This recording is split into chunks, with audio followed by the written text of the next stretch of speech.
ഇന്നത്തെ വീഡിയോ എന്ന് പറയുന്നത് ഒരു ചെറിയ പണി കിട്ടിയ വീഡിയോ ആണ്. പണി കിട്ടിയത് ഒരിക്കലും കസ്റ്റമറിൻ്റെ ഭാഗത്തെ പ്രശ്നം കൊണ്ടല്ല, എൻ്റെ ഭാഗത്തെ പ്രശ്നം കൊണ്ട് തന്നെയാണ്.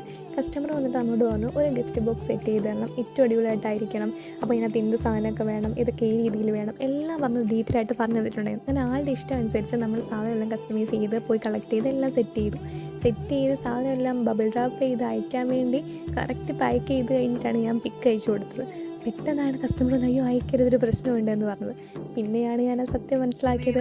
കാരണം ഇത് എന്തിനു വേണ്ടിയുള്ള ഗിഫ്റ്റാണെന്ന് ഞാൻ ചോദിച്ചുമില്ല, കസ്റ്റമർ ഇട്ടത് പറയാനും മറന്നുപോയി. അപ്പം ഞാനാണ് ബർത്ത്ഡേ ആണെന്ന് സ്വന്തമായിട്ട് അങ്ങ് ഊഹിച്ച് ഹാപ്പി ബർത്ത്ഡേ ഒക്കെ വെച്ചൊരു കാർഡൊക്കെ വെച്ചാണ് ആഡ് ചെയ്ത് തയ്യാറാക്കിയത്. പക്ഷേ പിന്നെയാണ് മനസ്സിലായത് ഈ കസ്റ്റമറിൻ്റെ ഏറ്റവും പ്രിയപ്പെട്ട ഒരാൾ പുറത്തേക്ക് പോകാൻ നിൽക്കുകയാണ്. അപ്പോൾ ഹാപ്പി ജേർണി ആശംസിച്ചുകൊണ്ടുള്ള ഒരു ഗിഫ്റ്റ് ബോക്സ് ആയിരുന്നു ഇത്. അബദ്ധം മനസ്സിലായ പക്ഷെ നമുക്ക് തിരുത്താണ്ടിരിക്കാൻ പറ്റില്ലല്ലോ. അപ്പം ഞാൻ പിന്നെ പെട്ടെന്ന് അത് മാറ്റാനുള്ള കാര്യങ്ങളൊക്കെ ചെയ്തു. പക്ഷേ അപ്പോഴേക്ക് 2 ദിവസം കൂടെ താമസിച്ചു. പക്ഷേ അതൊന്നും കസ്റ്റമറിന് കുഴപ്പമില്ലായിരുന്നു. ആ ലാസ്റ്റ് സാധനം എല്ലാം അയച്ച കസ്റ്റമർക്ക് ഒരുപാട് ഇഷ്ടപ്പെട്ടു.